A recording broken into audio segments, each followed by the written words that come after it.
There we go. Good. Can we have the roll call when you're ready?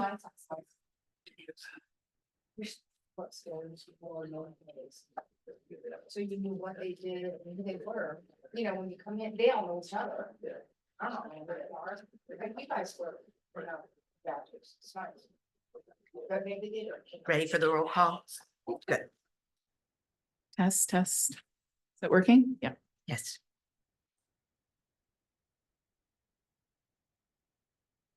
Commissioner Alexander. Commissioner Meyer, Here. Commissioner Riordan, Here. Commissioner Oleta Reed. Vice Chair LaBeouf.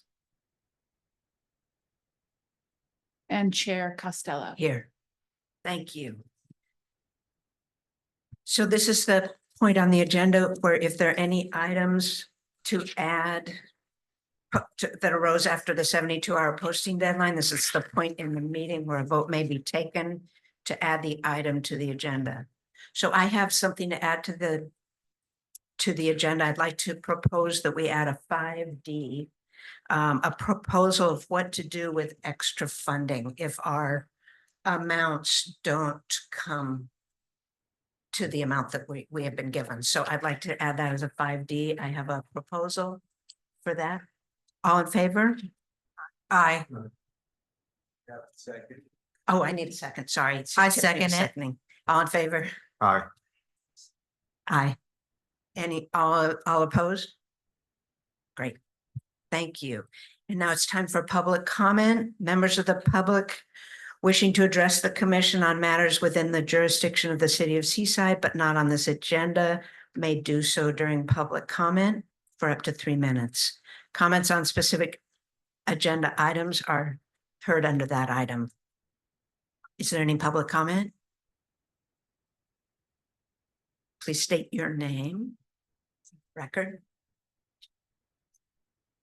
Good evening. How are you? I'm Diane Nielsen, Parks and Rec Commissioner and citizen. I have a couple of requests for the agenda, that under the agenda items, there be an actual staff report for those, which is a little more in-depth than just a title of something, that we could have a little more information before the meeting about what that means, you know, sort of a general idea of what it entails. I think staff reports are really important, especially for things like providing showers and, you know, what you do have on the agenda tonight. And also, I was hoping to look at the minutes from the last meeting, but I understand there aren't any minutes from the last meeting. And I don't think they're necessarily available to the public until they're approved by you. So that's kind of tricky too, when you're trying to find out something from the last meeting. Yes, you can go back and look at the video, but that's so hard to do, to find the right spot. And the other thing I wanted to ask about is, I still don't quite understand what's happening with the staff advising the Neighborhood Improvement Commission versus the Neighborhood Improvement Commission advising staff. I know we work together with different things, but I don't think I've ever seen staff, the city staff, asking a body, a commission body, to, this is what you're going to do. And it concerns me. And I don't remember any invitation from the NIC to have different commissions present their ideas to get financial support from, have you been so generous to do in the past? And it worries me. And I just want to thank you for what you do. Thank you. Thank you. Thank you, Diane.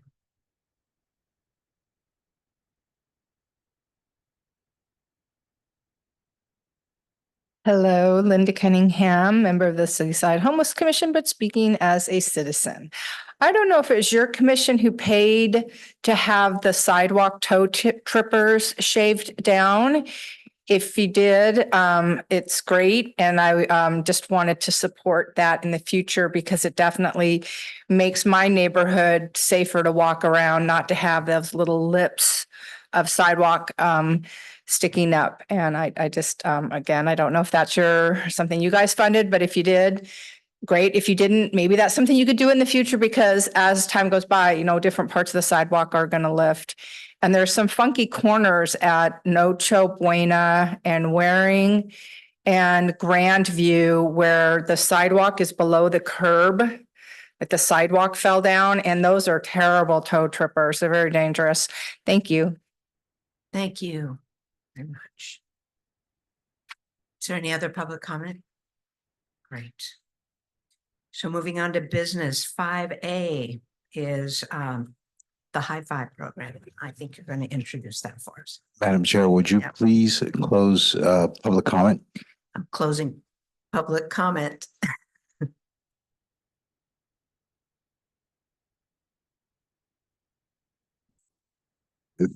Thank you very much. Would you like me to respond to some of the questions or concerns that came up during public comment? I'd rather do that under 5D. That's part of my concern. If that's all right. Perfect. Not the staff part, that you could certainly respond to the staff. The question about the staff. But the other part about input, I'm hoping to bring that up under 5D. Okay. So there was one comment regarding staff reports for the items under business.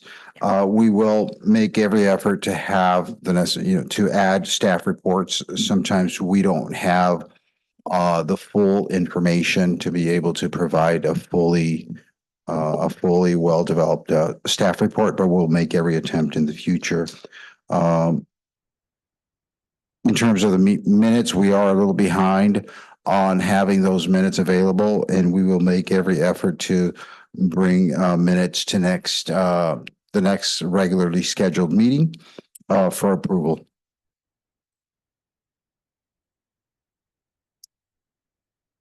Thank you. Thank you. And now for 5A, would you like to introduce? Yes, I'd like to introduce Chief Nick Borges, who will be presenting on the High Five. Thank you.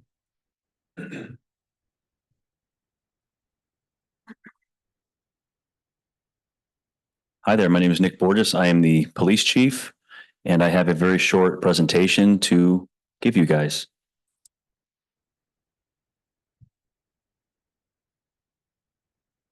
So you may have heard of what we are now calling the High Five program, and I'll get into some of the details and some of the initial groundwork that we're doing to get this off the ground.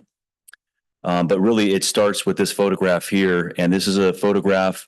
This is actually pulled from our local KSBW Action 8 News. They posted this on social media, and this is the homeowner of what you may have heard about, a very viral boat painted on a fence as a result of a code enforcement letter that went out. So I don't know if you guys have heard about this. I'm sure you have, but it went very viral. And at the time, this was in May, I was the acting city manager for just a couple of weeks. And it's worth telling the story because it gives it context of how this program has evolved. I was actually in a training down in the Reno area, and as I was driving to training, I received a message from some of my law enforcement friends who had sent this particular image, not with me or the homeowner in it, but just the boat being painted and the actual boat in the background. And I thought, wow, this is pretty creative. And then I started to think, what would I do if this happened here in Seaside? As the acting city manager, I would have to respond to this. And to myself, I just said, well, very simple. I would just give the owner a high five and move on because there's not much else to say at this point. And about 2 hours or so later, while I was in class, Ms. Davis, who's here, was sending messages to me, letting me know that the Washington Post and the LA Times was trying to get in touch with me regarding a boat mural. So I think we manifested that one right into reality. But I kept my word. I ended up speaking to this gentleman here, the Mr. Constable, and he was very pleasant. And I told him that at some point I do owe him a high five, and he welcomed me. And a few weeks or so later, maybe a week, I went to his house, and he said, let's do our high five. And I had my partner with me, Commander Doza, and he snapped that photograph. And then Mr. Constable also used his camera to get some photographs as well. So this picture is very symbolic to what this program is, because this is, in my opinion, the proper way of how we should as a city respond to these kinds of issues. So what does high five mean? It took some time, and I did have input from our team up here at City Hall. But high five really is helping improve gardens and high weeds, 5 locations a year. And I could put an asterisk next to the 5 locations, because that really is only there because it fits the high five model very well, but also gives the city an opportunity to actually pilot this to see if we can even handle, which I know that we could. And this came about as it relates to high grass and weeds, because during my time as the acting city manager, I would receive a lot of complaints from our community members about high weeds, and that we needed as a city to step up and be more aggressive and proactive on dealing with residents who have high weeds. And it got me thinking that we have to learn from the boat mural situation. Is the right response to be more aggressive and more proactive? Because we can do that as a city, but is this what best serves our community? And I kept finding the answer to that to be no. But this is something very different, very unique that we could actually do to help our community members, because what we're not seeing sometimes is when you peel back that onion, you're not seeing some people legitimately cannot maintain their yards. So this is really a model of what this program is. And this is designed to assist our community who legitimately cannot maintain high weeds and grass and blight issues in their front yard. Those who qualify for the program will receive, and this, again, this is very preliminary, but our thought is 2 yard maintenance services directly from the city or via the city through a third party. And I'll talk about what that means. The maintenance services will be very basic stuff to include trimming, mowing of high weeds, grass, or junk removal. A lot of times there's a lot of junk in yards that people can't afford to get it removed. And here's some of the basic fundamentals of how you could qualify for this program.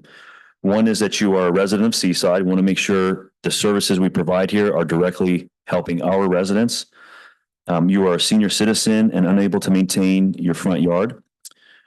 Low income is one thing, and I kind of base these numbers based on the California Department of Housing and Community Development that shows the Monterey County area as low income, anything just about under $67,000 of income a year. You're disabled or unable to maintain your front yard.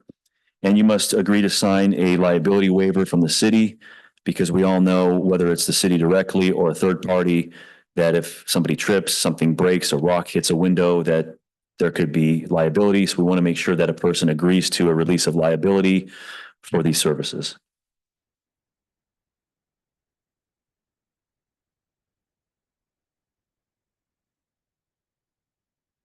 So again, this is just a proposal and up to discussion for NIC. But the thought is to facilitate this through our code enforcement division, since they're the ones that are receiving these calls and they're out proactively viewing these situations. They would advise a resident in person or writing of what High Five program is, provide them with a pamphlet of what the program is and explain that to the person.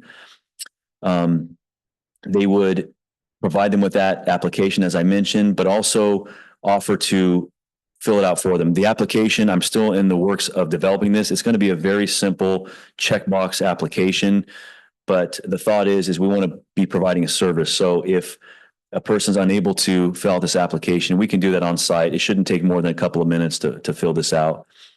And then we would forward those applications to the assistant city manager or designee, whoever the city manager determines, for approval and services coordination.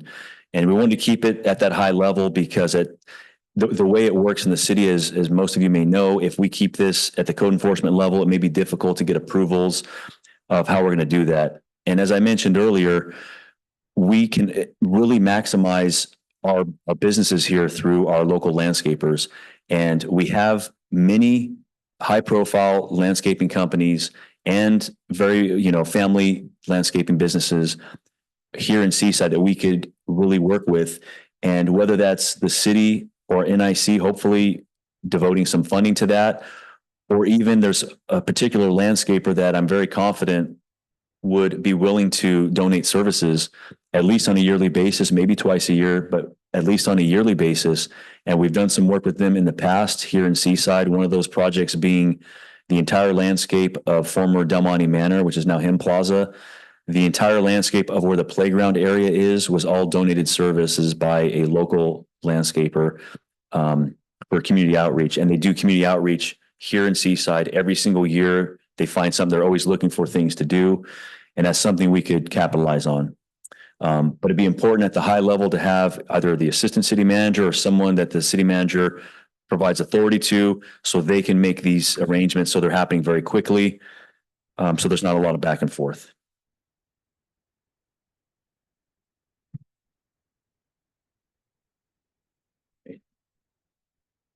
And again, just to kind of highlight some of the benefits again, this is really all around positive.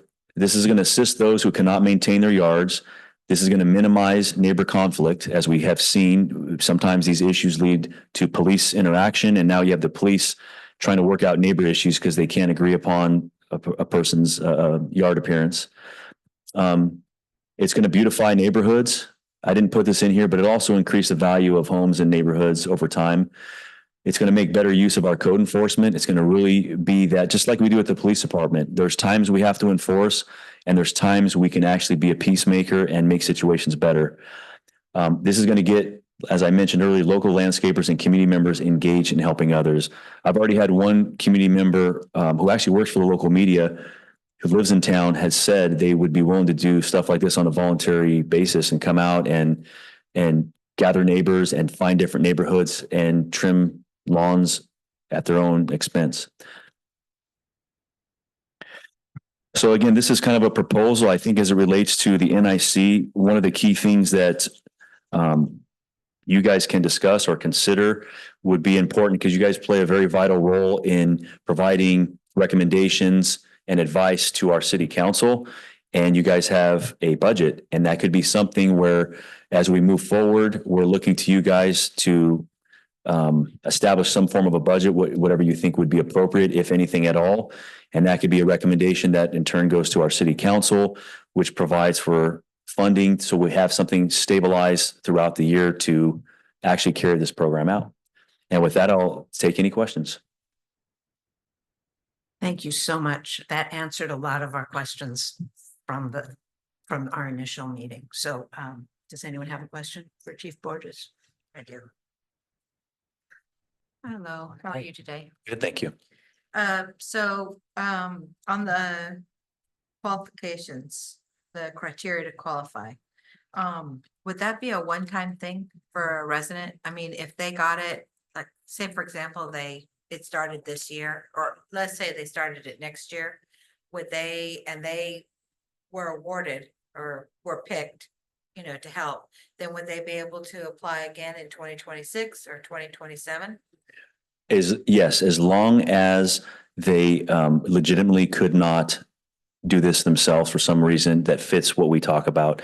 If this is something we can help them with and they can't do it, they can reapply.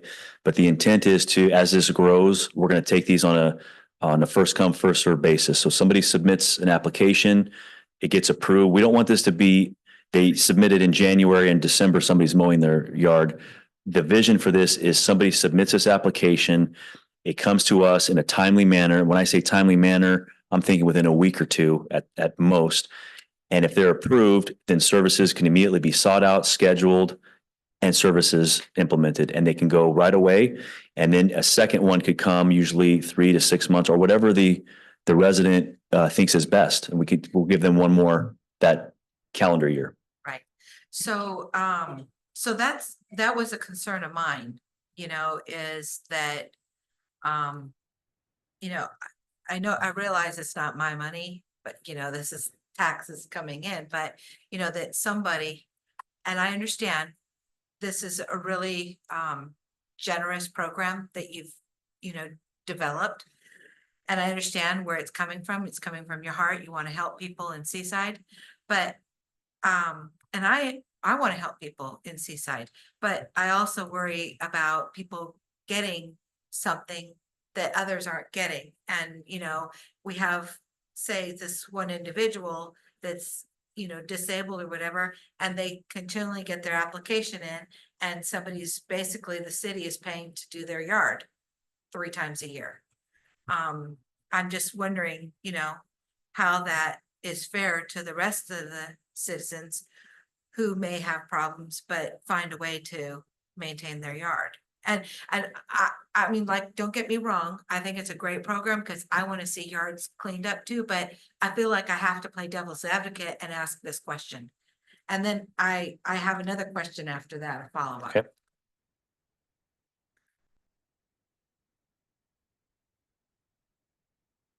Oh. Yeah. let me ask the- Oh, I'm ready. Yes. Oh, so I just want to make sure what you envision the commission's role would be. I mean, you have it here that we can play an intricate role by recommending to city council the funding, that we could do public outreach, and that we can, you know, tailor the program. When you say tailor the program, does that mean that we're operating it? Because it, over here, it says some, you know, it said, on the other page, it said that it would be,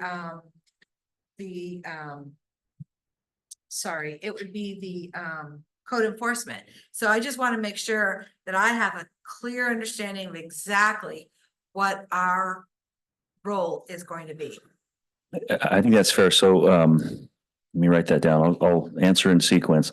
So as it relates to repeat applications, I think this is what's nice about a new program is we have to evaluate and tailor that as we go along. When I say we, I do mean NIC, because you guys do play a vital role in improving the community.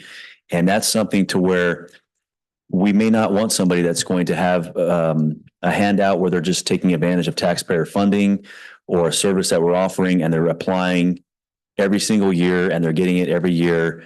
That's not what we need. We need to be able to, and we will track that, to flag that and make sure we're not being taken advantage of. And that's why we can change things.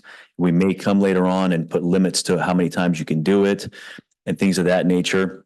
But I think right now, just to get this off the ground would be key, and then kind of evaluate from there how effective it is. It may come that we put this out there and nobody is putting in for it. You may get people who don't think their front yard has junk. They think that's decor. That's what they like. It's nice. So we're going to have a lot of different experiences, but what this does is it gives the city a way to address an issue in a compassionate and an effective manner. So I think I'm not overly concerned about that. And you bring up a valid point. I'm not too concerned because this is controlled like any program by the city of Seaside and in particular by our city council. As for the role, I think your guys' input, you guys are really experts in the city. You guys know what needs to go where. You guys do a lot of project recommendations that go forward that are supported by our council. And I think it's important to come to you guys to help. When I say tailor it, is exactly what we're doing now, is ironing out some of these concerns, getting your guys' input to see how this can best fit improving neighborhoods in Seaside. And to not come to you guys as a commission would be irresponsible of the city. So I think you guys play that role to where as we update this or need that recommendation, because ultimately this has to get approved before city council, and to vet that with you guys to help tailor that is going to be key. And funding may not be a big issue in the long run. I don't know. It may be a huge issue. It may be something where we're coming here saying we really, if we want to continue this, we'll need X amount of dollars. But I don't know that we may even need that. I think we may get citizens that want to volunteer on their own and inherit their own liability and get waivers themselves and just help their neighbors. And that's great too. So I think it's, in my opinion, and again, I'm back in the police department, so my role in this is going to be just cheering everybody on after today. But I think this is an opportunity that we shouldn't miss as a community, as a city. And I think we should really take the boat mural situation and learn from that, because in that situation, a letter was sent out, and it's standard practice. A letter was sent out saying this is a code violation, and this was sent out, I think, a year, give or take, before I was even the acting city manager. And letting somebody know this is a violation and this is, this needs to be corrected or this will happen. And that was a common practice because the city had hired somebody part-time to go around and identify every violation. Because at the time, the city was getting a lot of pushback that they weren't doing enough and they were letting all these codes just, we were turning a blind eye to the codes. So we learned a great lesson. I learned a great lesson from this, not just from a city perspective, but as from the policing side too, is that there's so many ways we can be different. And we lead the way out in Seaside. I know Seaside's perhaps one of the most generous cities as it relates to giving a social service grant funding every single year. And that's taxpayer dollars that go to programs that directly tie back to helping Seaside. And I think this could be something that's very similar. Thank you, Chief. Thank you. You have a question, right? Yes, Chief. With the, how do I put this, renter or owner of the house, who would be responsible that we would contact? And who would qualify the $67,000 or below?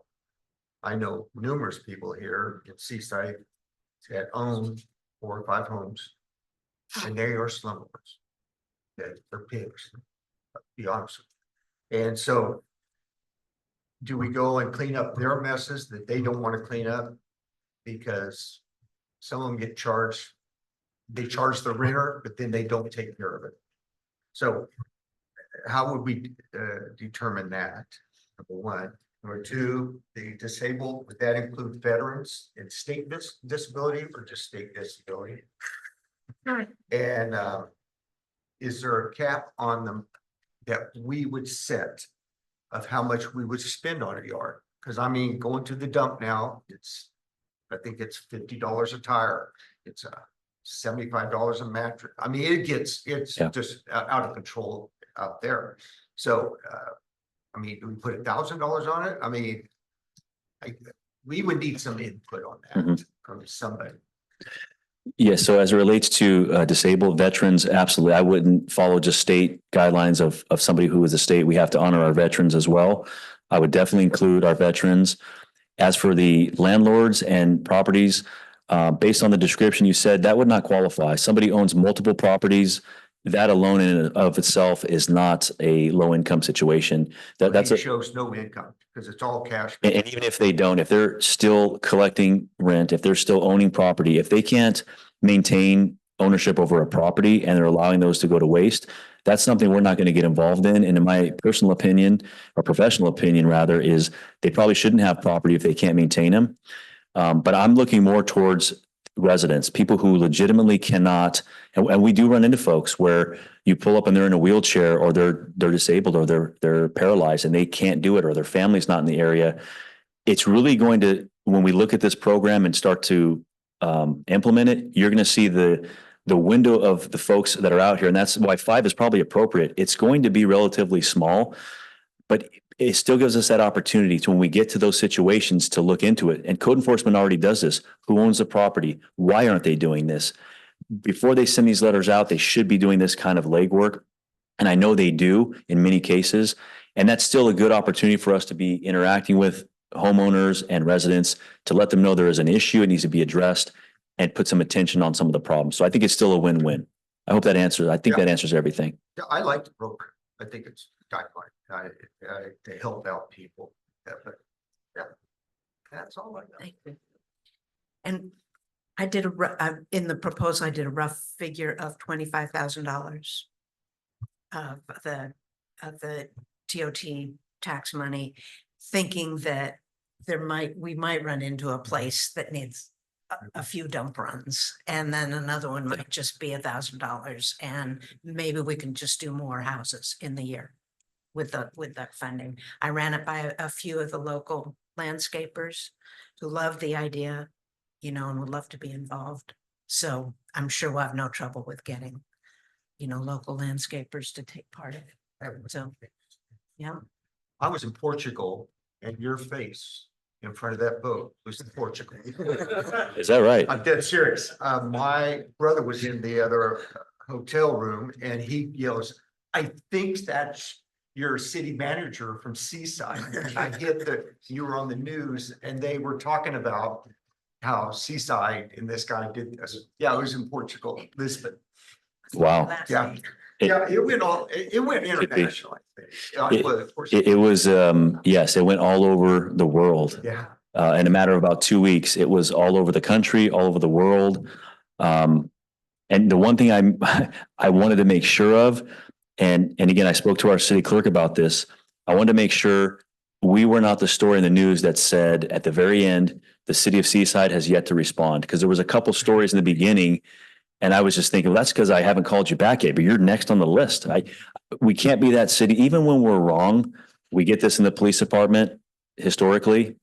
Even when we're wrong, we still have to be out in front and just admit wrong. And I think a lot of people, as much as we got some pushback as a city of how dare you guys and negative stuff, it was overwhelmingly positive of, wow, that's a city. There was a podcast. I didn't hear it myself, but a friend of mine heard on a very popular podcast, and they said their quote was something to the effect of, this is what America should be. And I thought, oh my goodness, it was a boat mural, but the concept was right. We should be working together when we can, not being taken advantage of, but helping our community. And that's something that you're not going to find in some of these neighboring cities that are happening. People will just, here's the ticket and move on. So just another unique thing happening here in Seaside.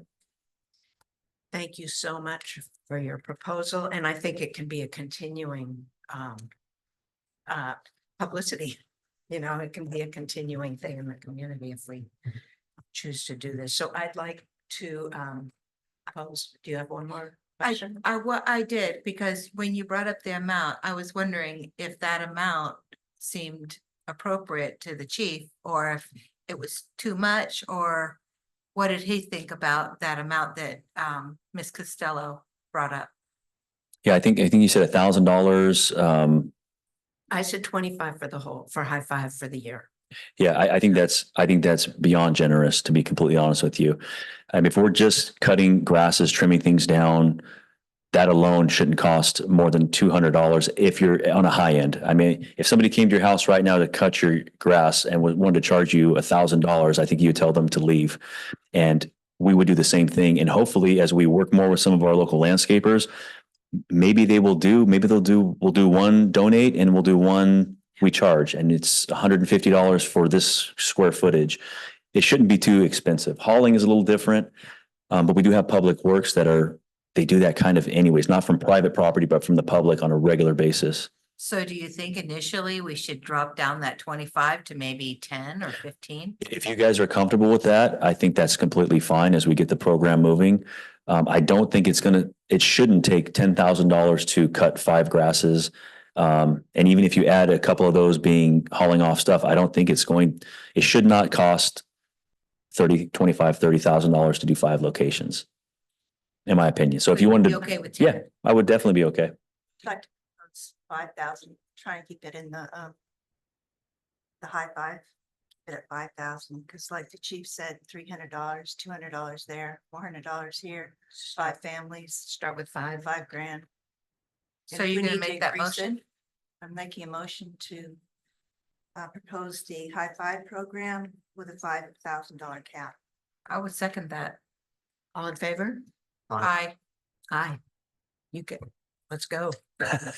And Chief, can you tell us, if you hear negatives or positive one, can you let us know so we can work things out, with the code enforcement, things like that we're not on top of it, things like that? Because that's what's Yep. gonna be all about. That will probably be our staff member, Yeah. because chief's back in the police department. Oh, that's true. I'm sorry. Yeah, but we'll insist on that for sure. I forgot you got demoted. I'm just kidding.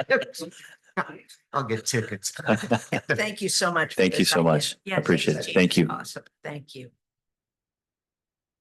Okay. Give me a second here. Thanks. And next up, is there any public comment on? Before we. Sorry, but thank you. It's just a request to turn your microphones on when you're talking. Okay, Right. you do. Yeah. Oh. Did they're you on. have yours on? You did. I had it on. Okay. Did Yep, you hear me? sorry.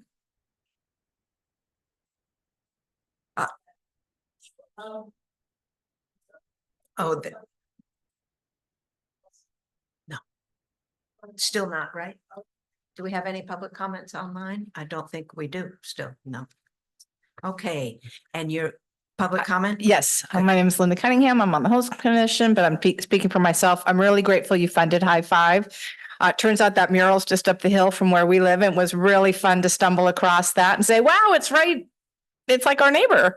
And I think it's a wonderful program. I guess I wish the funding had been a little bit higher because things happen. But it's a great start and I'm really grateful that you guys chose to support that High Five program. I know I see some dead trees in people's yards and trees are, thousands of dollars to take down. But sometimes I wonder, God, is that coming down on a tree? Is that going to land on a house? Who could that possibly hit? And I know people, it's just very expensive. I wish the city had the abundance of funds that we could help people with that too, before they come down and maybe somebody gets hurt. But I'm very grateful that you supported this. There are just some people that they really don't want their yard to be bad, but they just really can't do it. And they just really can't pay someone to do it. And I'm very grateful that that you've shown the compassion and that our police chief, had that ability to come up, use something that, again, international. I mean, it was just so amazing that Seaside was on the lips of people all over the world. And hopefully they'll come here to see what's going on here. And then it's just neat that he took that lesson and expanded it and we're going to help these other people in our city. And if we do find some landlords that are clearly making the money, but not taking care of things, I'm hoping that we can find a way, maybe pass a code or do whatever it takes to get those people to be good landlords. There's no reason to be a slumlord and it's not something to be proud of. And we should help these people be better people. Thank you very much. Thank you so much. Supporting that. Okay.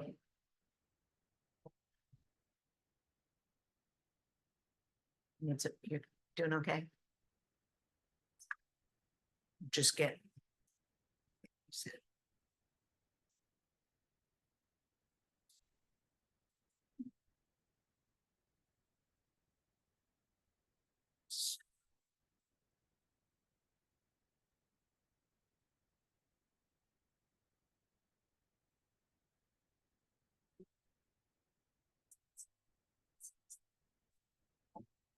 Oh.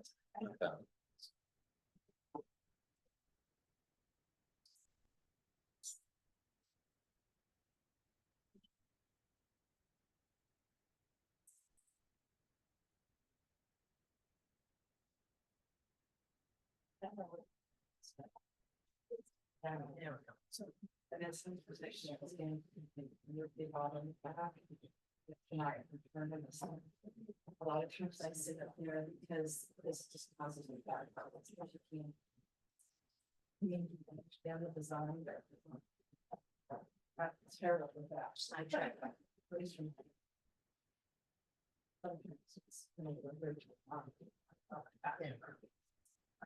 Okay, I think we're just about ready for you. Okay. Just getting the bugs worked out.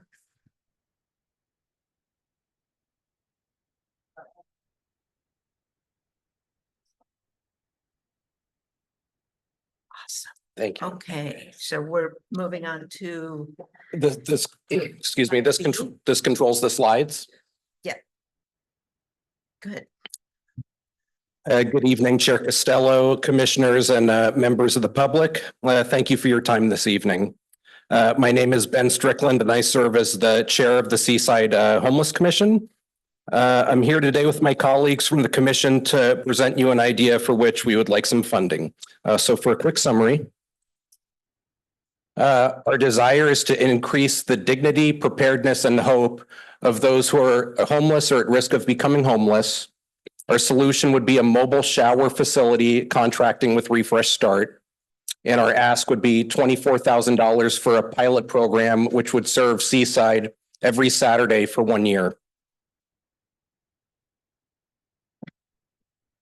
Before we go into any additional details, I'd like to spend a few minutes talking with you about who we are and a bit about our history. Established in 2017, the Seaside Homeless Commission's mission is to plan, advocate, support, and collaborate with those who are both homeless and with those agencies that serve those who are homeless or at risk of becoming homeless.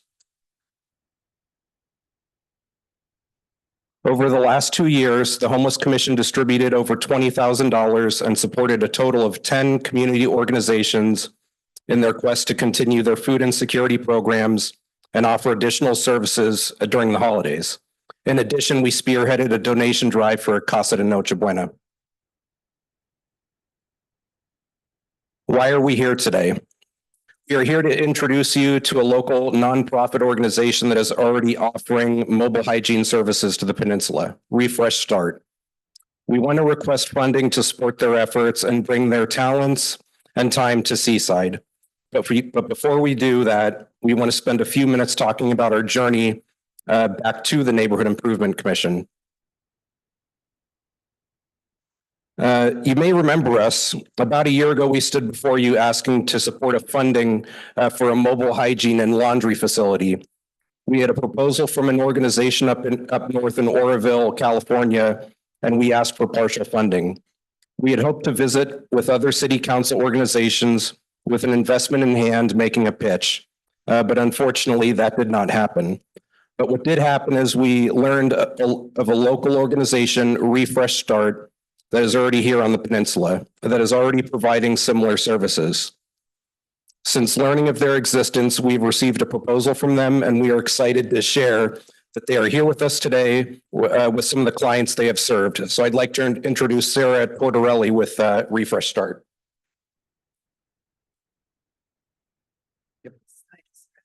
Yeah, forward or backward. Okay, thanks.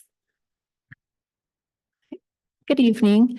Good to see you again. I was here a couple weeks ago, and unfortunately, my husband Nick isn't able to be here. He had a prearranged trip. It's our niece's first birthday, so we're dividing and conquering. But so I wanted to give a little more information than I was able to do last time about what Refresh Start is, who we are, and what we do. So we started about 2 years ago with this idea.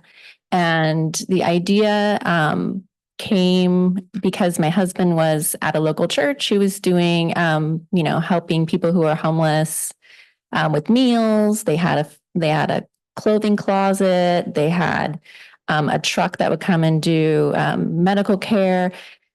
They had a really great operation going on. And so my husband asked the pastor, he was very impressed. He says, well, what do you need? Because he wanted to kind of assist. And the pastor said, you know, what we really need is showers.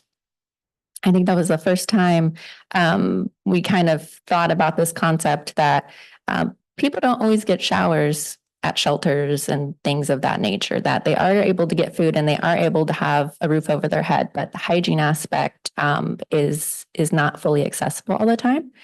And so that just kind of tucked in the back of his brain. And then I think another year passed and we went on my husband and I went on a camping trip, and it was a month camping trip. And anyways, as you can imagine, at some point at one of the facilities we're going to, the shower wasn't working. And at that point, I think I hadn't had a hot shower for quite some time. And I went to the place and it wasn't working, and I came back like crying. I was like all discouraged, and I was like, I just want a shower. And so he went, and we actually went and got a hotel room because I think he could tell I was losing it. But that was literally like the best shower I've ever had. I mean, try going a while without a shower and then having one. It's an amazing feeling. And I didn't know it at the time, but Nick had logged that thought too and said, okay, something's here. Something's telling me I need to do something about this showers. And so he came up with this idea of the mobile showers. And at some point, he actually thought that he was going to make it himself in our driveway, which I'm glad he did not do. He ended up going to the internet and finding out that they already have these services, and they have them in large cities such as San Francisco. And so he connected with Lava May, who's based out of San Francisco. And they have a whole packet and a whole bunch of information to share so that others can do their own shower trailer nonprofits. And so we just piggybacked on what they said. They hooked us up with a manufacturer, Comforts of Care. They're out of Illinois, who manufactured this very beautiful shower trailer that we had. So that was, I think it's been a year now that we picked up the shower trailer. We drove out there and towed it back, and that was a whole nother adventure. But we got it. And so we have been quietly providing services throughout the peninsula. We've been in the city of Seaside. No, we haven't been in Seaside. We've been in Salinas, we've been in Marina, we've been in Monterey, but we have not yet been to Seaside. So we were very excited when we were approached by the Homeless Commission to come and present to them about what we do. We had no idea that they had already had this idea a while back. So it was kind of just like a perfect little coincidence there. So we're very excited. We would love to come to Seaside. We would love to be involved in this community. So, you know, who we are, I mean, we just think that all people need to be treated with dignity. A hot shower is the first step to kind of feeling better about themselves and being able to, you know, tackle whatever it is that they have next in front of them. We've seen a lot of people now for the year that we've been providing the services, and we've heard their stories. There's people who do have some obvious addiction issues, but there are also people who have just had really, really sad, unfortunate things happen to them. And there are other people who are struggling with mental health issues that potentially they've had a job for a while, but then their medications get changed and there's a downward spiral, they're let go.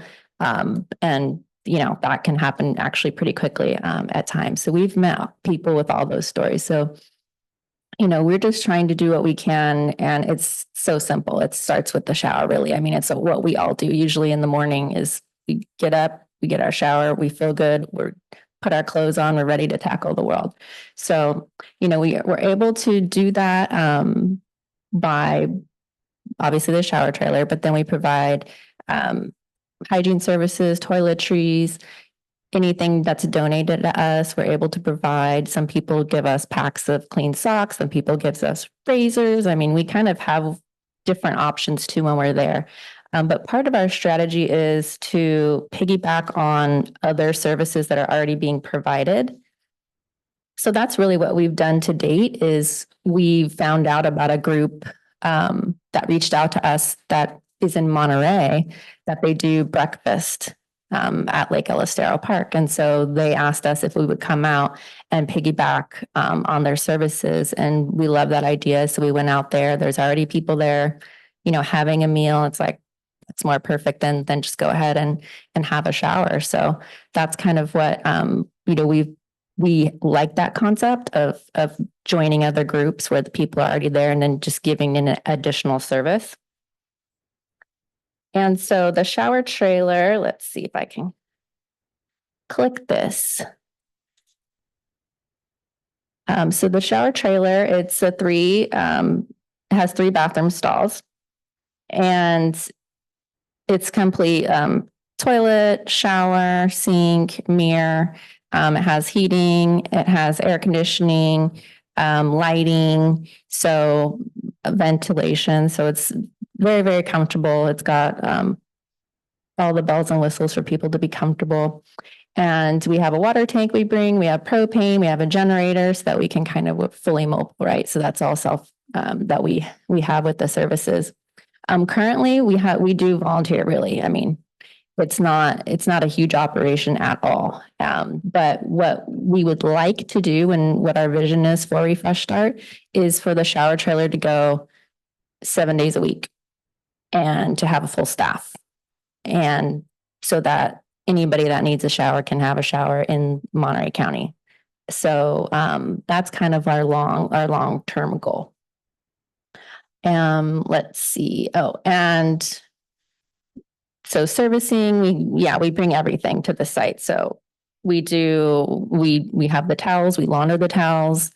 We have the soaps, we have the shampoos, we have all of that. So we have insurance and we have everything so that we can just pull up to a site and nobody really has to worry about any liability or anything like that. So here's some pictures of when we picked up the shower trailer in Illinois. This is at the actual factory, Comforts of Care. And we got to go get a tour of the factory, and it's actually really cool, by the way. But as you can see, we didn't know when we were having it built how nice it would be. So actually really surprised how nice it was. So yeah, so we tried to do a little video. I don't know if it'll work, just to kind of give you a visual of what I was talking about with how the trailer looks. So here's our little video.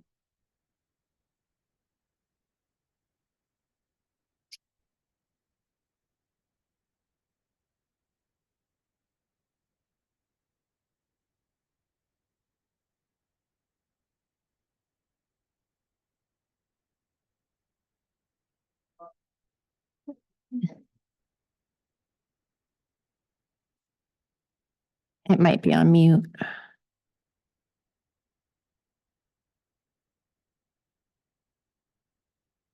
They have these nice stairs that are very sturdy, and then this pull handle so that people can access the showers. So let me show you the inside.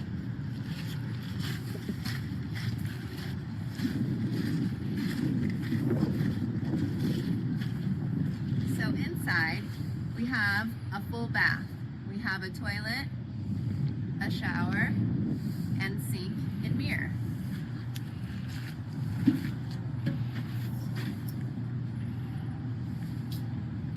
And a lot of people say that these showers are almost as nice as their showers at home. So it's very, very comfortable for our guests. And we also sometimes have little inspirational quotes and things like that for people to just make them feel a little bit better during their shower. So as part of the service, we provide clean towels and shampoos, conditioners, and soap, of course. So after they take their shower, which is approximately 15 minutes, they'll then take their dirty towel and place it in our wet towel bin. And I love this quote: "The road to success is always under construction." So now I'm going to show you how we bring our own power and water to any site that we visit. So we have a generator here that takes about less than 1 gallon of gas and lasts about 4 hours. And we bring this to any site so that we are fully mobile. And we also have in here 250 gallon water tank that if we have completely filled, we can give about up to 65 showers. But also, we can, in addition to the water tank, if there's a water source available, we can also hook up to a water source as well. So there's option for more showers to be given. And then we also have our propane tanks to the front.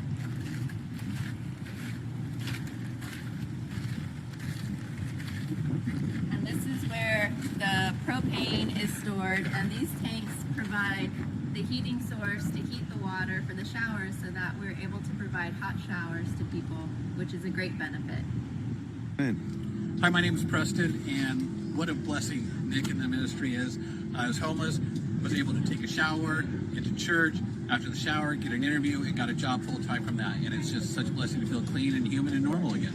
So just putting things back together and going to do an interview later today to, hopefully get myself back on track and back in the world and having a fresh shower and a shave and all of that stuff and just feeling like a human for 10 minutes. And once a week, it could mean the world of having a basis in reality of that. So that's my story. Yeah, so we got a couple of videos of some customers once we knew that you were allowing us to do a presentation. A lot of people don't want to be videotaped, understandably. But I mean, we really think what we're doing actually does make a big difference in people's lives. So we're just excited that we were invited to be here and to be able to present to you today. And then Thanks, Sarah, and thank you for inviting us back. Can we put the slide deck back up? Do you mind? And I'm Leslie Mugan. Thank you again for having us. And I get to close this presentation out today.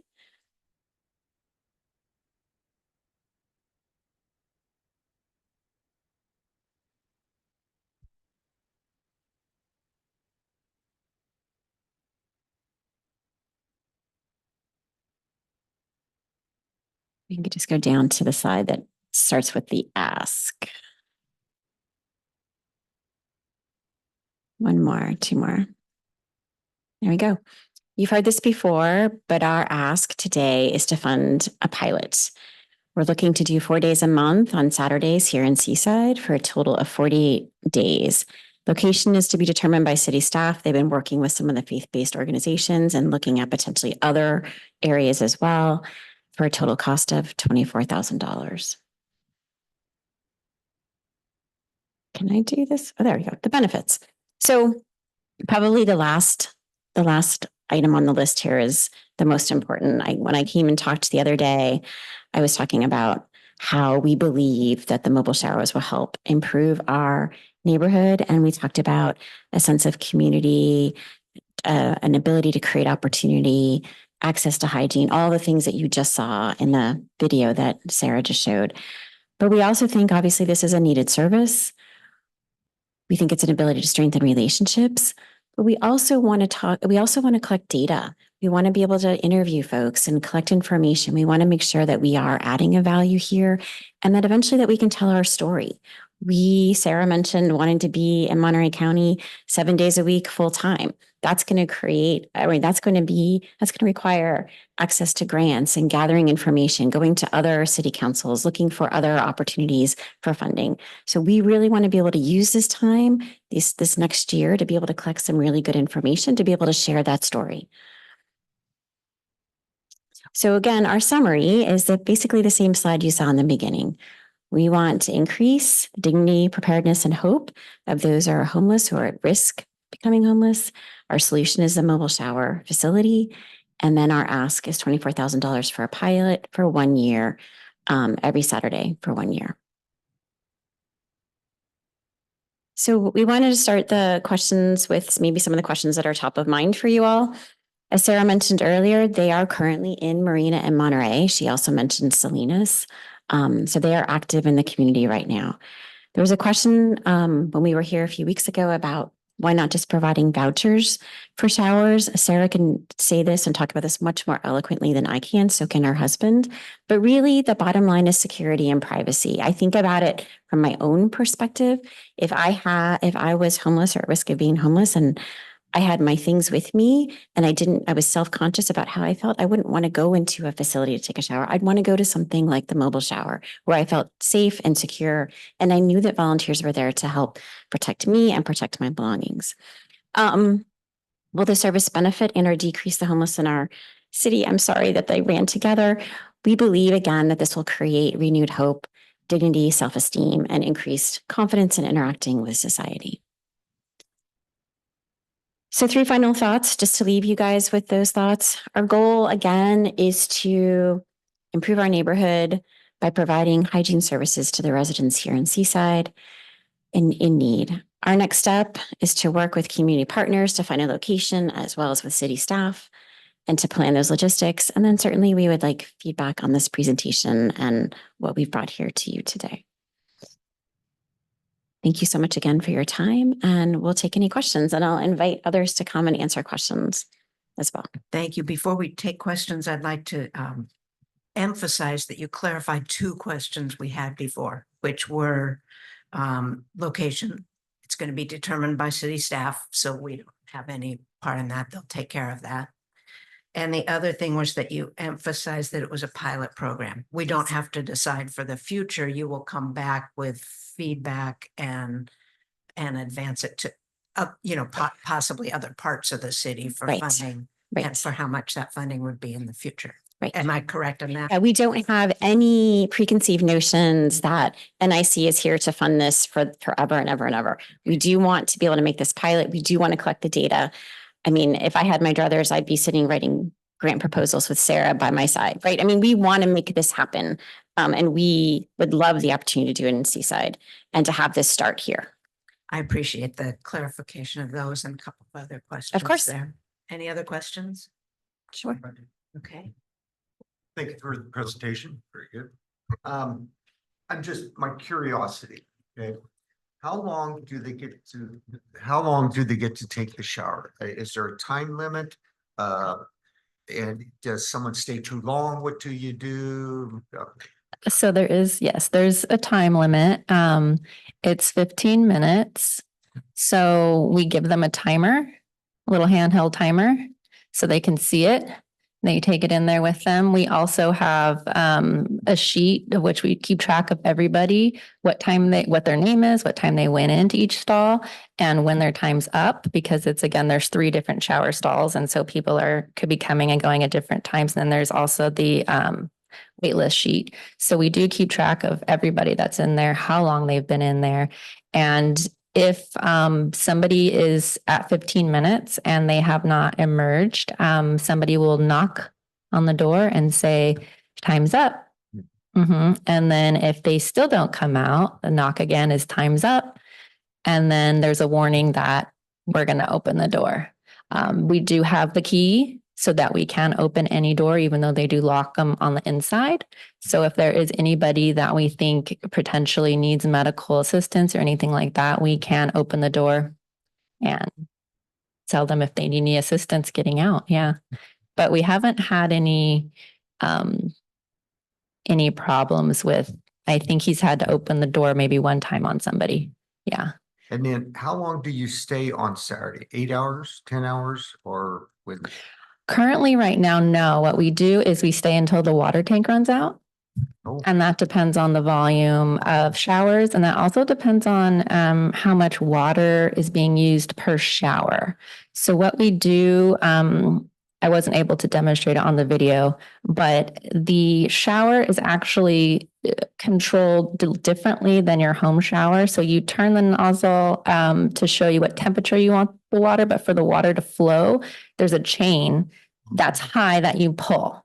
So when you pull the chain, the water comes down, and then when the chain's released, the water stops. And so we advocate for people to take what we call like an army shower, which means lather down, then release, get the water, and then so that the water's not continually running because more water is used.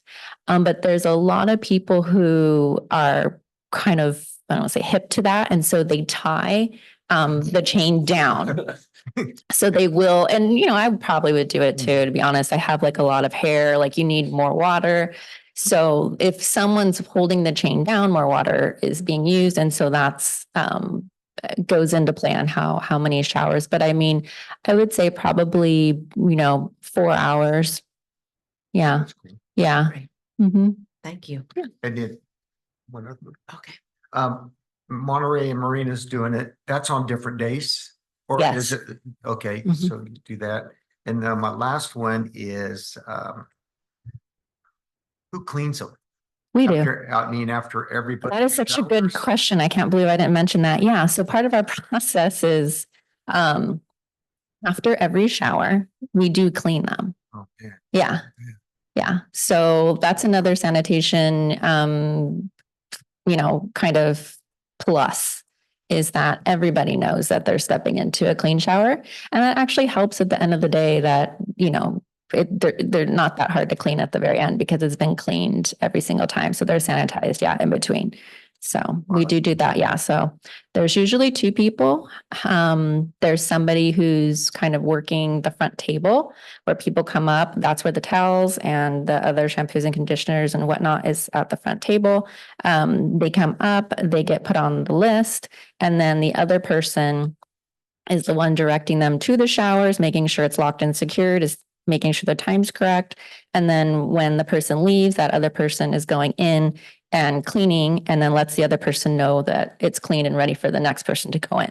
So it's really a two-person team. And also that is necessary because we do have a truck that pulls that big trailer, and it has to be set up, and it's difficult to level out and do things like that unless you have 2 people to kind of monitor where the trailer is in space. So, and also something that you haven't brought up yet, but the $500 that we would be asking per site. What is that about? What does that go to? What we're hoping is that we are able to hire employees for this project. So the bulk of that 500 would be to 2 employees. And the reason we would have employees is that if we are signing on for this, we need to have consistency and we need to make sure that every liability, workers' compensation, all that's in place. And the way to do that is through employees, not volunteers. It helps the community, it helps provide jobs, but it also helps accountability, professionalism. And so that's why it's $500. The bulk of it is would be pay to people and insurance coverage. So. Thank you. Are there any other questions? That was a very good presentation. It's very moving. Sarah, I really enjoyed hearing your perspective on the shower when you went camping. You know, we take things for granted and we shower every day. And I had to think about putting myself in that position. I have showered. I've gone up to our ranch, which we don't have a shower. And it's very hard going for days without a shower. So it helped me think about that time and put that in perspective. However, I have some ideological differences with all of you about providing showers to, I mean, I get it. Okay, so don't get me wrong. I get it. And I understand your generous heart and all of that. But I do have some ideological differences about homelessness and about giving to people who aren't helping themselves. And I feel like, you know, it's like when you have children and you give them everything, they just take it for granted and they never really help themselves. They just take, and they don't appreciate, they don't take it. So my questions are, and I just would like to know this for myself. You've been doing this for a while. Do you know, do you know firsthand if your shower bus has made a difference in at least one person who's used the showers and is maybe now housed? Yes. And I believe I put that one clip that we got of a gentleman named Preston. So he did use our shower service, was able to have an interview after, did get a job and is working construction. So he comes back to volunteer. That was him volunteering. I see. That wasn't him after he took a shower. He's really appreciative. He's even given us a thank you card, like a Hallmark card that said thank you. It was very, very sweet. So he is definitely a success. There's other people that we think have been saying they've going to interviews and then we don't see them again. And we take that as a success when we don't see people again, because we're in we go to the same location and we do see a lot of, get to know some of the same people. So when somebody comes and we talk to them, we get a little of their story and they seemingly have had hard times, but are actively trying to get back on their feet. And then we don't see them again. We take that as that they're in a better position. So. And so another thing that's a concern to me is that, you know, our state spends a lot of money on helping the homeless. I feel like it doesn't matter what I feel like, but they spend so much money and here we're doing more money. And it's just like, you know, the state is already spending billions and now this money that we're getting to help improve our city, we're being asked to spend it on more things to help the homeless. And it just seems like so much. And the homeless population is not decreasing. It's increasing. It's increasing. And it's a concern. It's like we're throwing good money after bad. And it's a very big concern of mine because I know that this tax money isn't my personal money, but I've been working for the government for over 35 years. And one thing that I've always tried to do as a government employee is be a good steward of the taxpayer money. You know, the taxpayers work hard every day. And I don't want to get on my soapbox, but it's a concern. I agree with a lot of what you're saying. I'm also a government employee. My salary is provided by taxpayer dollars. So, I understand that. And additionally, personally, Nick and I pay in, oh God, I don't want to tell you how much we pay in income taxes every year because my husband's self-employed. And I have to write that check. It doesn't come out of the paycheck or it's a lump, it's crazy. And then our property taxes. And then Nick and I are personally financing this and we have been this entire time. So every month, payments go out and that's coming from our pocket, but we're still doing it because we're there seeing the people. So, I think it's hard to explain with facts or statistics to say why isn't homelessness getting better in California with so much money being pushed at it? I don't know. I don't know if really maybe that money is helping. Maybe without that money, there would be an extreme amount of poverty. We don't know because another thing I'll say is currently things are very, very expensive. When that statistic said that low income is under $67,000, I was like, $67,000 is a good wage. That's low income now. It blows my mind. I remember going to college and thinking if I could only make 60,000, I would be like at the top, right? And so I don't know what's happened in the last 10 years or whatever, but I think we're not going to solve homelessness. Yeah. And we can move on to just Ramona has. Okay, I just want to say one last thing. yeah. Thank you. And if I decide to vote on this, it'll be because I have faith in you. Yeah, no, we really get that No, no. loud and clear. Well, trust me, we care, we'll try our best and we hope that we can kind of create something great in Seaside. Just a question. I didn't know if I heard correctly. The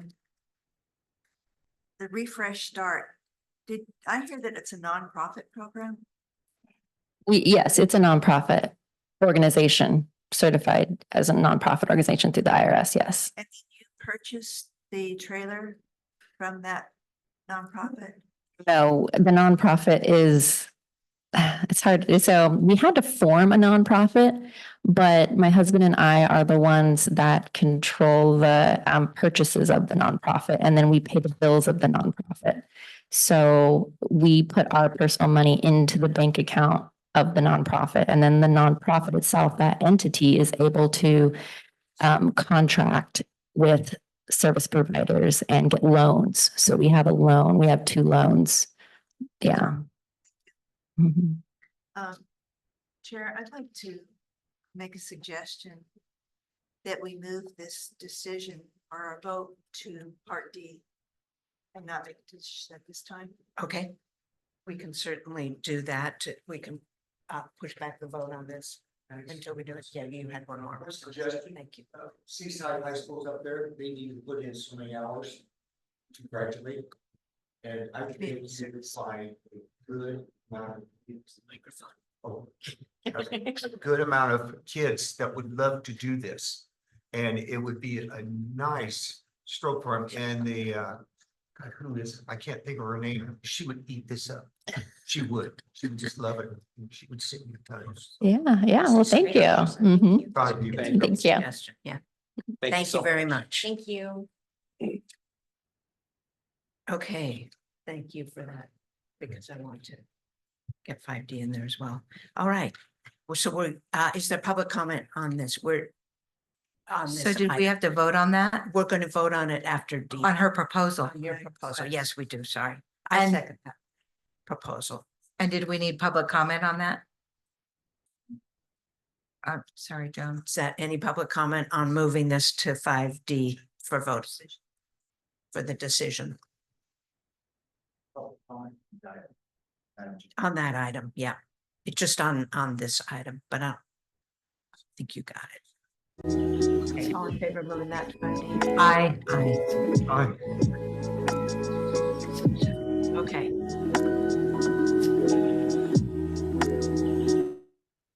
So.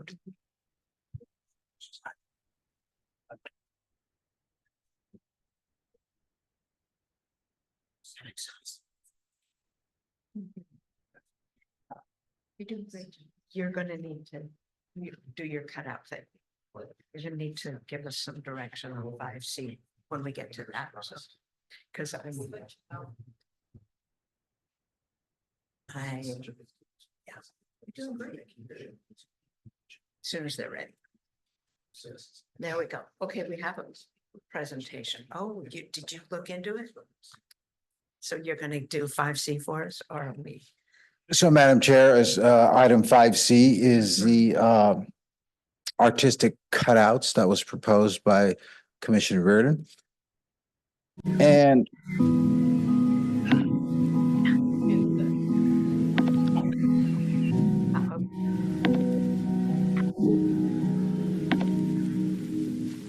it's shared.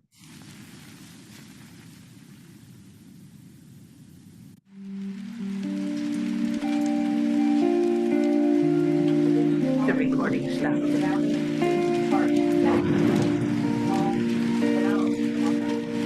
Madam Chair, may we take a 5-minute break, please?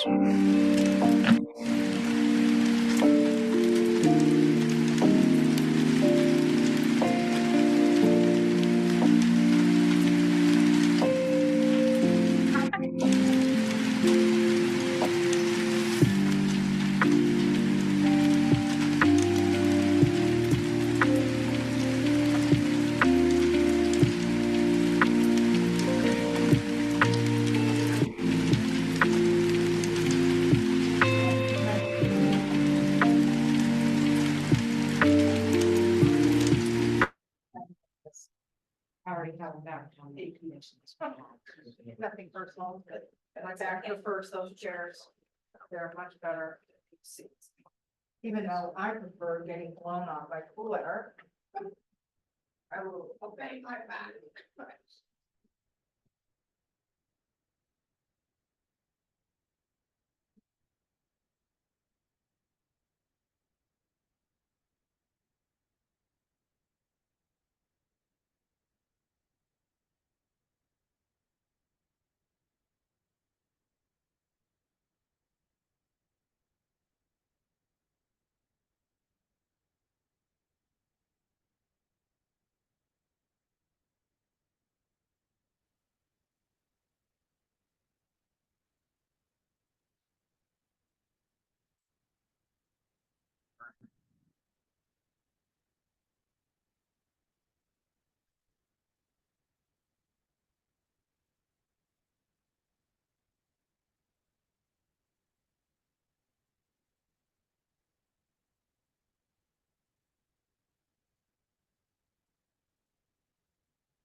Yes.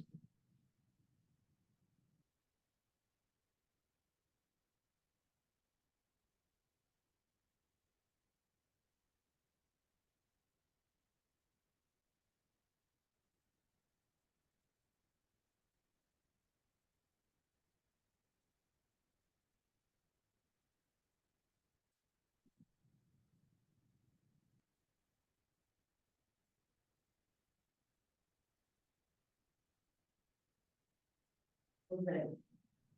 5 minutes. Can you call the meeting back to order?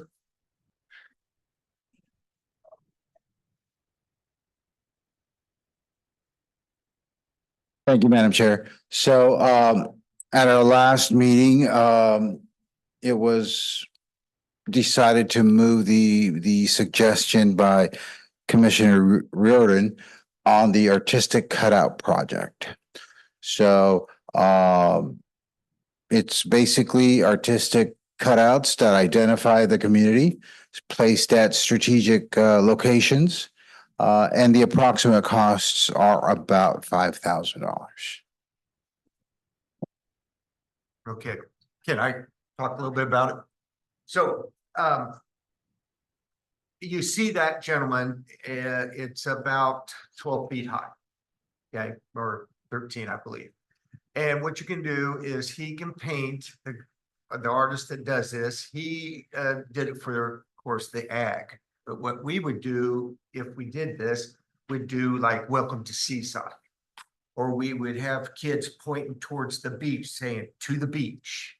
And what it is it is a snap for people to see it from the freeway saying, let's go there rather than driving right by Seaside. Because we only have 3 exits. And the rest are in Marina and Seaside, Monterey. And once they go into Monterey, they're not coming back. So I was out there and I have a lot of ag friends, and some of them have put them along Highway 101 out there for the growers.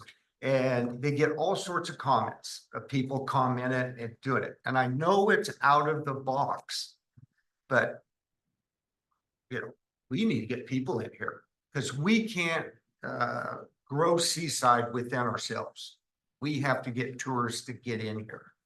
And that's why we're gonna do the flags. That's why we're gonna do all sorts of things. But this can be one placed in front of Home Depot with a kid pointing to the beach saying, go to the beach on Seaside, because that's our beach. Or downtown and have it pointing down Del Monte, the guys pointing downtown. Because, it's just something different. And he will install them even for that price. They're made out of 4x8 sheets, durable. That guy's been up there for, I would say, 10 years. Oh, no, longer than that, because I remember when they put. Good help. Yeah, that was early 2000s. Chair. Oh, early 2000s, okay. No. But, my last statement is on it. We've tried a lot of different things and we're trying to make downtown look good, but we need to look outside the box as being a beachfront city. Thank you. Any other comment? Well, we have that little strip right beside the Monterey Beach Hotel now. State Park Beach. State Park Beach. That's our beach that we get to claim. Well, it's State Park. It's State Park, but we got to get people to stop, go to the beach, come back into our town, eat, drink, and do things rather than just having car shows. So I have a question. Okay, Ray. Does the cutout have to be of a human or can it be of a starfish No. or On Highway 68, where 7-Eleven is, they have a gigantic Lassie dog with these little kids. oh, how cute. Yeah, you can have dogs. This guy will do anything and everything for you. You just got to tell him what it is. The big dog thing I thought was pretty cool over Highway 68. I have a question. And then who would, Oh. sorry, Joan, who would be determining the location? I guess that would be the city council? Has to be staff. Oh, okay, This would be a staff. okay. I had a question, because it was brought up to me. Someone told me that this had been proposed before and either the city council or the commission let it go. Is that true or is that not? It's never gone to the council. I Okay. brought it up to this one and I don't know what it is. Commission, that's right. Yeah. That, it was, my question was, did it go to the city council? No. So thank you. Do you have any questions? Any comments, staff No. comments, any, well, at this point, I think we can vote on this one. And then Madam Chair, would you please open public public comment? comment before if we do bring this to a vote. So opening this topic of the cutouts to public comment.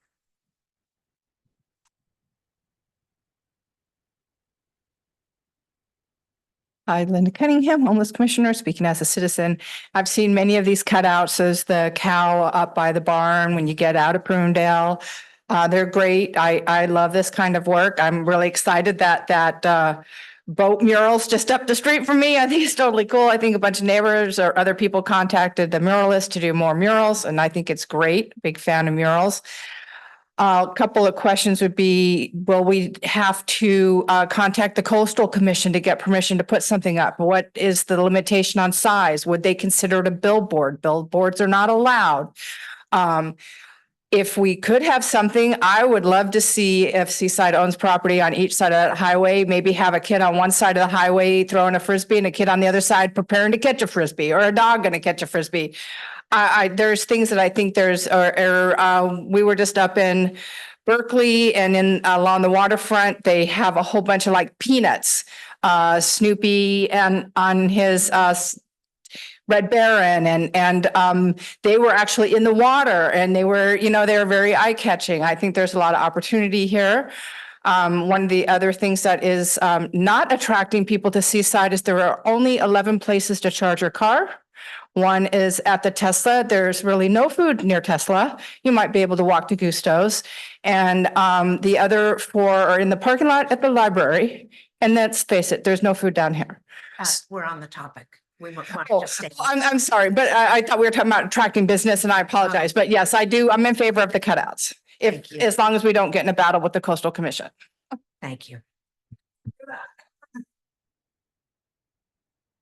Thanks. Hello. So I think the cutouts are a great idea. So I had to leave the room temporarily and I don't know if this was addressed, but if you do vote on this and approve it, I would just suggest open it up to the Seaside community for ideas for what the community wants the cutouts to be. And that's what my 2 cents are. Thank you. Thank you. Okay. You ought to be the one to propose a vote if you. Like propose a vote on the artistic cutout project. For Seaside. Oh, sorry, I didn't close, as usual, I didn't close public comment. Sorry. Are there any other public comments? Okay, it's closed. Thank you. Okay, Bye. no, I just can't. I like propose for the artistic cutout project. Voted on. How many and 2. two at $5,000 each? Yeah. Do I have a second? I second that. All in favor? Aye. Aye. All opposed? Oh. So maybe we needed a little more discussion. Sorry, we jumped right in. She had one more. Yeah, okay. Okay. And so are you okay with voting without that? Okay. So So- yes. We had two, and I'm a nay on that one. I'm not. So. Are you a?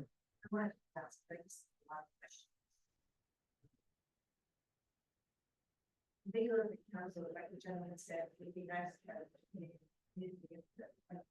Send it to the council. We're gonna have, they're gonna say, well, that's not a great no. Like, Tiffany said, a starfish, whatever, where you have it, coming down to what that artistic. Cutout to be. And I think that suggestion. Well, maybe we can say that for a suggestion. Just like the murals I guess I could sway in that direction if we had community input. No, and I would expect community input. I mean, this guy that does it, or whoever we shoot, he's open to anything. He really is. I mean, like you said, the dog. I mean, So it would be like the murals. Yeah, exactly. Okay, But I it's- can move my vote in that direction then. So that carries for 2. Okay. Good. Okay. So here's my, we are going to D. And I have a proposal because, and right after this, I'd like to vote on, sorry to keep you guys waiting, but I'll bring up the vote for the homeless. So counting up the possible funding that we are, even with the homeless showers, we are only at about $150,000.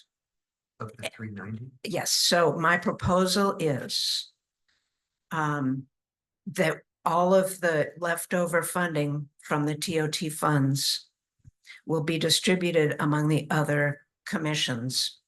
And that proposal will go to city council. So that if our proposals only add up to 150 or 200,000, then there will be leftover money and 10% would go to each commission, possibly 15% to a couple of the commissions that are more active, like parks and art and history.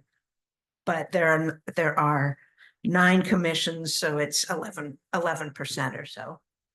So let me just finish and then move on to you. I just don't want us to lose funding by not having enough allocated. And if that is part of our proposal, and I'd like to vote on that tonight, if after some discussion, any leftover funding would just go to the commissions and start having them decide. Take more of the decision making, because we have a lot is put on our shoulders. So, discussion. So I have a question. So, so that 150, is that just the NIC? The NIC? It's just a rough estimate of, it might be 200, it might be 250, but Okay, it's not the full amount. but it's just the NIC proposals. All the ones that we have voted on so far. Okay, so I mean, I would be okay with, like, for example, you know, the proposal that came from the Homeless Commission, that we don't include that in what's for us, the NIC, and our projects that we've recommended, but that they're included in, you know, that's, all we do is we include what the NIC, the Neighborhood Improvement Commission has come up with. Our projects are included, and then whatever's remaining split up with the other commissions. Well, we're still going to vote on the homeless because we've had the presentations just like we did for High Five. So that would be included in ours. We had this extra discussion on it. I'm not including that in I already included it in the totals. Okay. If you understand what I'm saying. So it's still a large amount. And we're deciding it tonight. Okay, So, well, we'll bring that to a vote because we already decided. Yep. You see what I mean? So, well, I mean, I don't understand why giving them money to decide how they're gonna spend it is, I'm talking about the extra money that will not be allocated from all that we have discussed so far and voted on. right. But the There's- project was brought to us by the Homeless Commission. They're the ones that proposed it. So I'm only saying is I don't understand why it would be included in the NIC projects. Because this is something new. I'm just trying to protect the money that's not being allocated. Many of our projects were leftover parks proposals from last year, or art and history proposals. There's mural on our list. They're not just our neighborhood improvement ideas. We just voted on them. Do you see what I mean? I don't think we're far apart at all.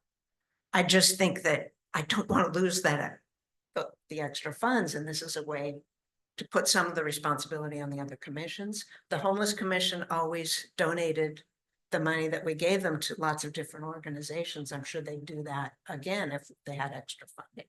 Okay. And the parks has all kinds of ideas. If there was extra funding, there's traffic advisory, environmental safety, jobs and opportunity. I mean, if they each got 10% of whatever's left over, I think everyone would be overjoyed and they wouldn't mind that they hadn't been asked to present to us. And there'd be some great improvement projects in Seaside that wouldn't happen otherwise. I'd like to get some clarification. Yes. Please, discussion. Well, it's on. Can you hear me now? Yes. As far as the money goes, I think that we should leave the Homeless Commission off our list, that Nick does not propose part of the Homeless Commission's wants at this time.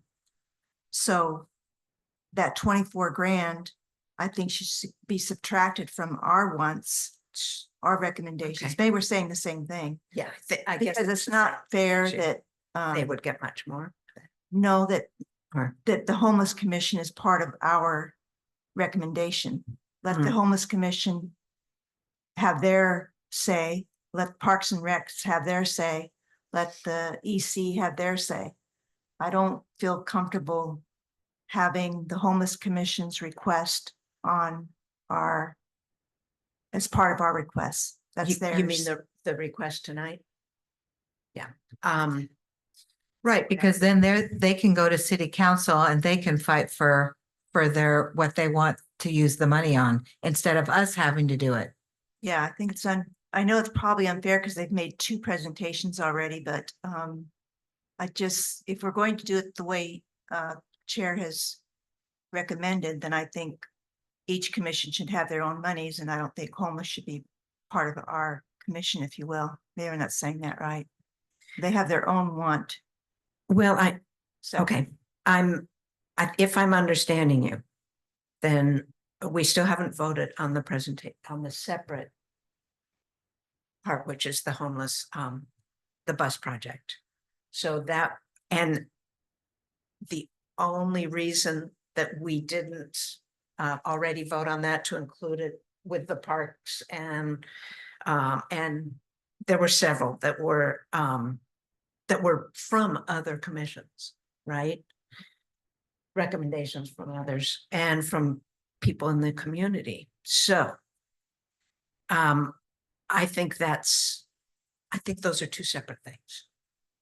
We're going to vote separately on the bus idea because we said we would and because we put it off until this point. So we have to have that vote on the bus.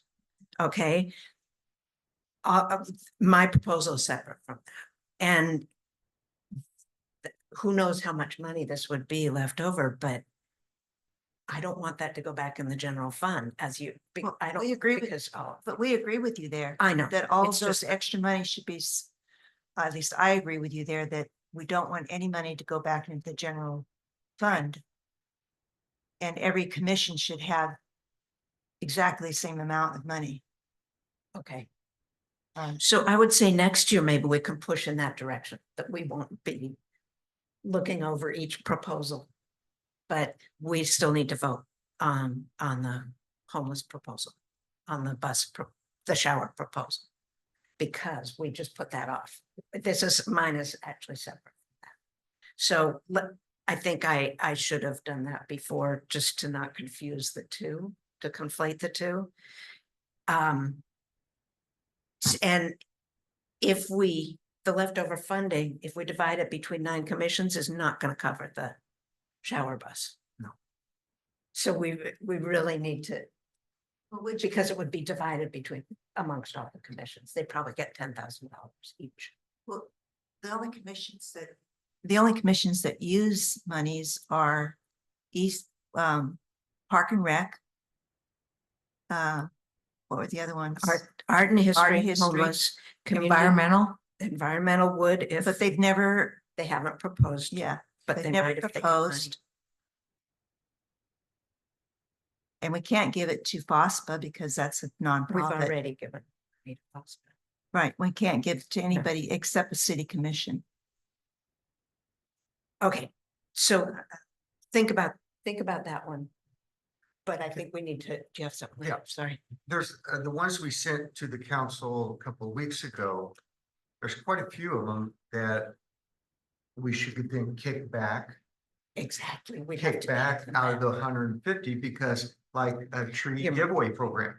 Oh, the tree giveaway program, the neighborhood watch program.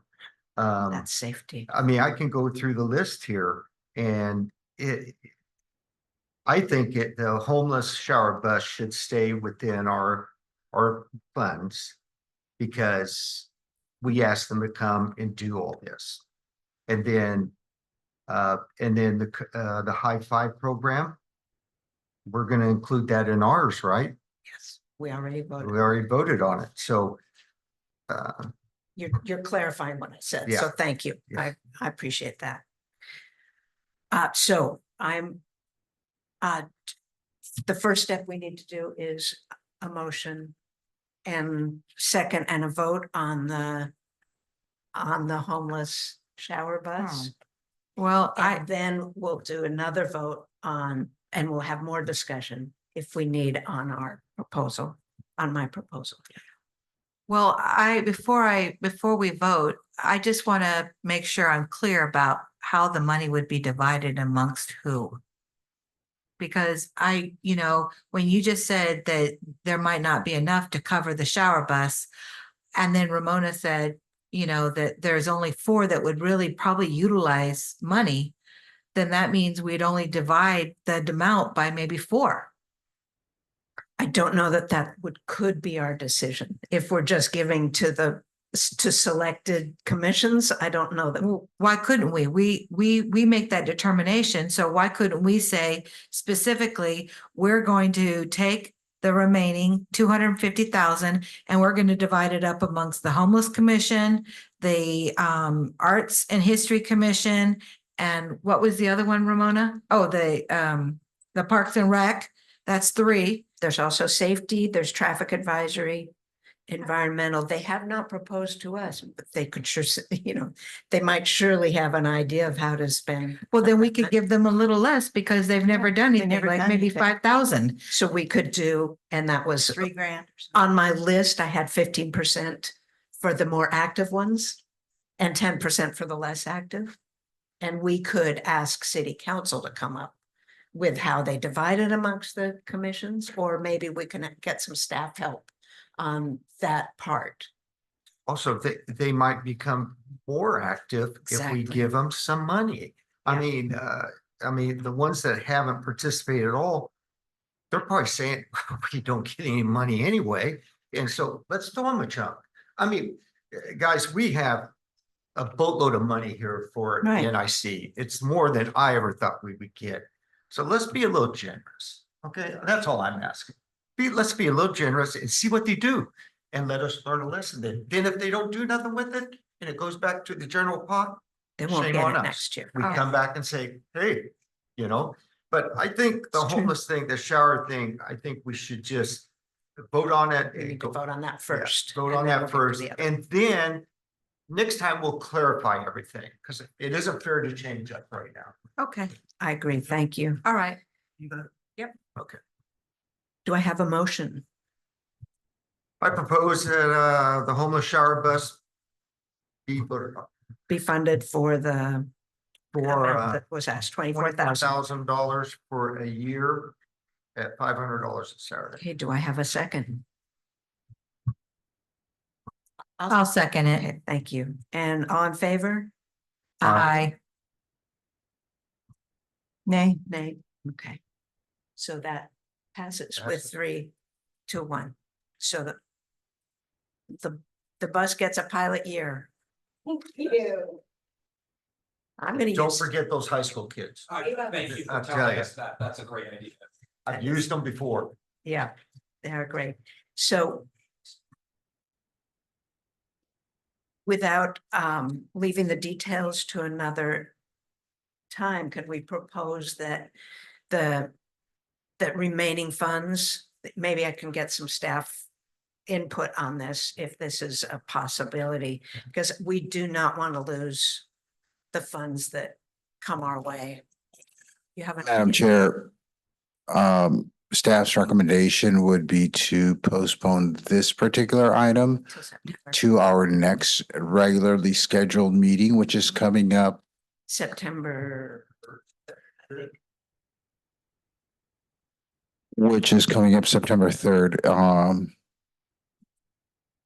That will give about a everybody week, break. roughly a The little city bit. council meeting before then, so you're not. Correct. Yeah. So by that date, we should have a more refined cost estimate, That would be great. right? And then Yeah. that could be presented and you can make your decisions at that time. That's helpful. Fabulous. Yeah. And we would, yeah, a little more information and our other members. would do. Correct. And you can research your commissions and how you would like to propose. That sounds great. I Mhm. appreciate your input. Well, can we tonight go at least, I have a list of all the commissions that we're gonna consider, so we're not just trying to scramble on. I've got all the commissions So listed. can I get that? Yeah, and why don't I email that to Okay. everyone? I'll email you a list of commissions and then you can have your opinions on which ones have been involved and not involved in. Okay, good. Okay, are we already at reports from commissioners and staff? Do you have another Opening public comment for item 5D. for 5D? Yes, thank you. Thank you so much. So if you're going to give funding to other commissions, I would say give what you think is fair to all commissions. It could be different amounts for different commissions. Save what you need for yourselves for the rest of the year for your own commission. But I wanted to mention that on other commissions, there's vacancies. And I believe one of the reasons residents might not want to apply for a commission is because they might not think that they could make much of a difference if there's not enough funding. So if you give funding to other commissions and it becomes public knowledge that these commissions are receiving more funding, you're going to get much more applications to fill those vacancies at City Hall. So I just wanted you guys to keep that in mind. Thank you. Thank you. Great point. We have another public comment?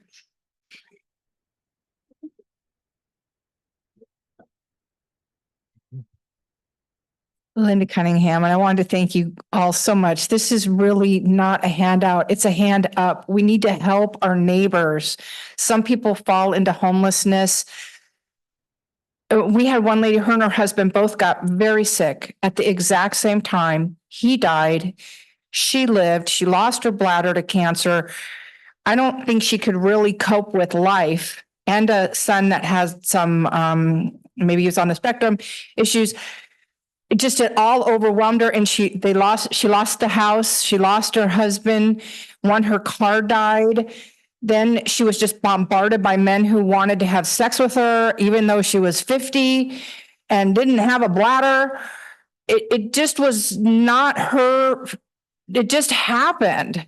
And I know there's a group of people, and those are probably the ones we see more, that have just a lot of problems in life. And I just hope that we can help these people. That one gentleman who said it just felt so good to be part of society, to just be normal again. And I'm hoping we can really find that this helps people in our community, in our neighborhood, that is this big city of Seaside, and really appreciate you guys supporting our efforts, and the other commission's efforts, because I'm confident they have things they would love to do if they had funding. And thanks for everything you guys have done for Seaside and the list you guys went over at the last meeting we're at. It's very exciting to see these changes. Thank you. Improvements, right? Thank you. Okay, reports from commissioners. Do we have any reports? I had nothing.